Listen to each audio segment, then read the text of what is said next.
gentlemen, please welcome to the stage, Rocky Wing.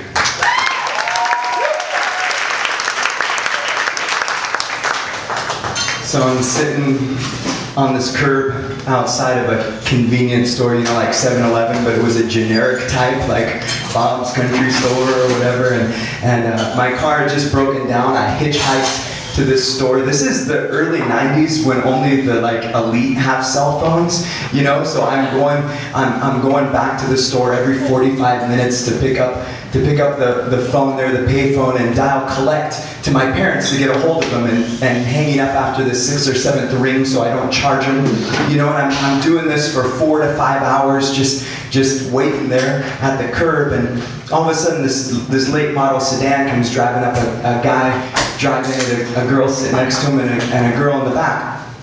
And they stop, they walk by me, they go to the store, they buy a few things, and they're walking out, and as they're walking out, they're behind me, and I can hear them, they're whispering, they're saying, just go ask him, just go ask him, just go ask him. And so they come up over them, and they're towering over me, they're standing there, and the guy just says, hey, we're going up into the woods. We're gonna be there in some tents, we're gonna be hanging out, you know, for 3 days, and there's this big musical festival. And we were wondering if you want to come with us. And I do the math like really quickly, right? One guy, 2 girls, and one is for him and one is for me. And I just get these like music festival and tents and sleeping bags and like visions of my own personal Woodstock are dancing through my head, and I turn to answer. And, well, before I tell you the answer, we need to go back. We need to go back to the beginning of this. This all started in the 3rd grade. In the 3rd grade, we lived out in the country. So we lived out in the country, and it was me and my older brother. And on Saturdays, we used to walk along the road and look in the ditch, and we'd find these pop cans, and we'd pick up these pop cans and put them in a bag. And we'd take them to the store, we'd cash them in, you know, and then we'd buy candy, like 80s candy. Remember 80s candy? Like Fun Dip with the 3 different flavors and that chalky vanilla stick that you dip in, you know? Oh man, and the Jolly Ranchers. Not like the janky little ones they have now. I mean the big old sticks of watermelon that you suck on all day and make little retainers. You know what I'm saying? That's what I'm talking about. So we go there, we load up on all this stuff. We're walking back, and my brother sees something in the ditch, and he fishes it out. It's this magazine, and he takes it, folds it up, and he sticks it behind his back, in between his back and his shirt, and we walk home.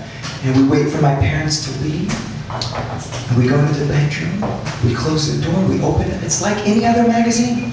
There's men, there's women, they're sitting, they're standing, they're laying, they're kneeling, but they're naked.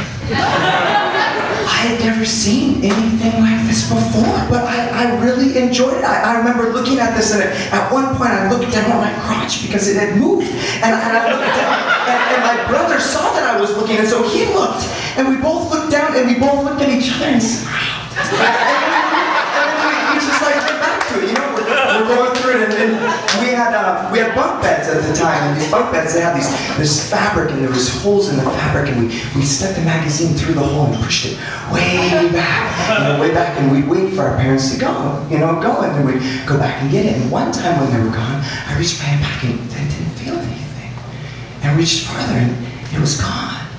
We never knew what happened to it. And it was about a year later, in the summer, I remember we got cable, and my parents were really cheap. You know, they just wanted to get the basic cable without the HBO and the Showtime. But one day, my dad was outside, and he found out a way to open up the box, the cable box. And he found out that he could just give us HBO, just flipping a switch. So we got this, and I can remember sitting there with the TV guide and reading all the descriptions of the movies on HBO and looking for that magic letter N. For nudity, nipples, you know, and I can remember I would sit through the most boring 1980s movie if it meant that I could see a breast. Like honestly, I remember I would sit through all those and go, so that went on, and then it was my first year in middle school, and I remember this so well. I was sitting in class, and I looked over to my right, and there was Denise, blonde hair, petite Denise, and she was sitting there, and then all of a sudden something happened in my mind. All of a sudden I took Denise's face and I superimposed it over these magazines and over these cheesy 80s movies on HBO, and I found that in my mind, I didn't need the magazine anymore. I didn't need the movies anymore. My imagination could do it all, and school became fun again. You know what I mean? Like, I began to create these intricate fantasies, and I would spend all day, 7 periods, 5 days a week, just creating all these fantasies and going, and I became so good at it. And then we moved to Roseburg. We moved to Roseburg, and my dad becomes a manager of this Kawasaki Yamaha shop. And one Saturday, he asks if me and my older brother want to make a few extra bucks, help him out around the shop. So we go there, we're working outside, and I need to go to the bathroom, so I have to walk through the mechanic shop. And there on the wall was a calendar. Miss June looking at me, naked as can be, and I start looking through all the other 11 months, one eye here, one eye on the door, doing that back and forth, go to the bathroom, walk back really slow. This is the 80s, the internet is still a vision in somebody's mind, and you just could get it where you could, and so I walked by, and I must have gone to the bathroom like a million times that day, and then it was 2 weeks later, as I'm looking through this magazine, Nintendo Power, it's like the ultimate nerds magazine. It came out, Nintendo Power came out the same time that the first Nintendo console did, and it gave you reviews on games, it told you the newest games that were coming out, it taught you the famous code up, down, left, right, BA, select, start, that would give you unlimited lives, unlimited lives on Contra and the Ikari Warriors, I might add. And so I was looking through this, like trying to figure out how to defeat Bowser. I don't remember. I'm looking through this, and all of a sudden, out pops out one of these month calendars, like just a single page that my older brother had ripped out that same day. When he went to the bathroom, and it fell out. I remember it was my favorite one. It was this brunette, and she was laid down like this with a smile across a pool table. And her breasts hanging so low, almost touching the felt. And she had this pool cue that ran from her legs all the way up to the tip of her fingers. And I remember looking at that thing. And so all this is going on.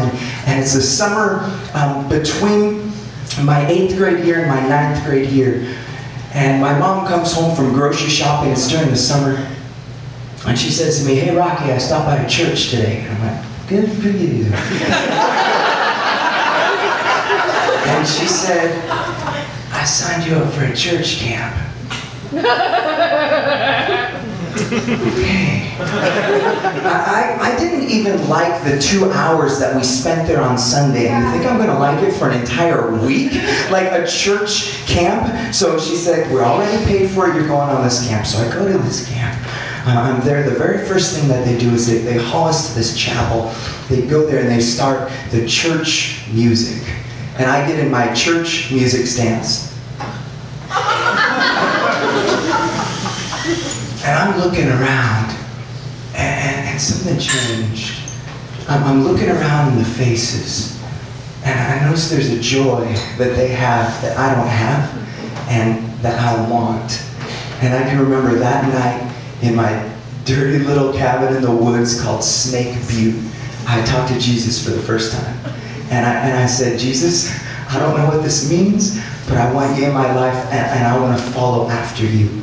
And what I didn't know at the time, but Jesus began to tell me that was this. He said to me, if I wanted to really follow him, it meant that I had to not follow some other things.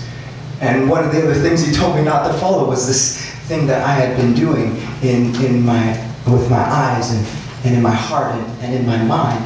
And so I began this uphill battle this is what I did at school. Come on, Jesus, really? You're asking me to give this up? What am I going to listen to the teacher now? Is that honestly it? And so I committed to this, and I had good weeks and bad weeks, and I had good days and bad days. I had good minutes and bad minutes, and it was this struggle. And then I got this really weird call. And Jesus said, "I want you to be a pastor." Really? I'm it's not enough for just me to follow you, I gotta get other people to do it too. He's like, "Yeah, I want you to do this." And so I started going to Bible college. And it was my second year at Bible college in my 1970 Mazda 626 that broke down on the way to I-5. And it found me outside this old Country Bob store with this guy not offering me something that I had done in my mind, but now it was here. Nobody knew I wasn't expected at school for another 2 to 3 days. My parents didn't even know. I thought, now's the chance. And it was only through the strength of Jesus that I hung my head down. I didn't even want to look at her. I just hung my head and I said, I can't go with you. I'm on my way to Bible college. I'm going to be a pastor. And they got in the car and they drove away, and about 4 hours later my parents came and took me to Bible college where I graduated from. This was 15 years ago. And now I'm married. I have 4 kids, so I didn't actually get to do that thing in the magazine to talk about it. And I've been a pastor for 12 years. And I wish I could stand up on the stage and say to you guys that it's been all easy after that. That I had my big temptation and that was it. It's been all easy. But that is not the truth. And that's really the end of the story. But if I could just share one more story to tell you what is the truth of my experience as a pastor and with the struggle. It's this. I was in Honduras.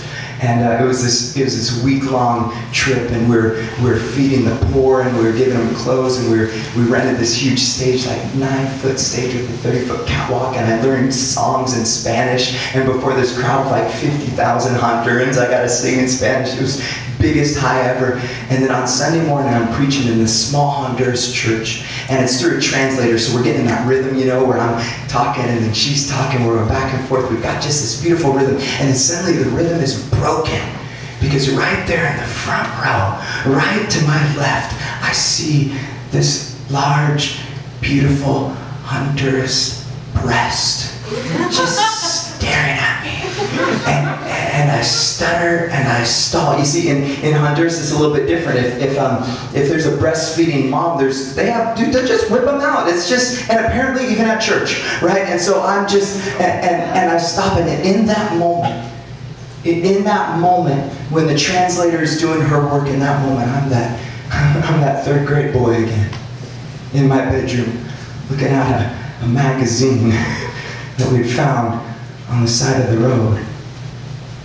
And then the moment's over, and I'm preaching again. And that is my struggle.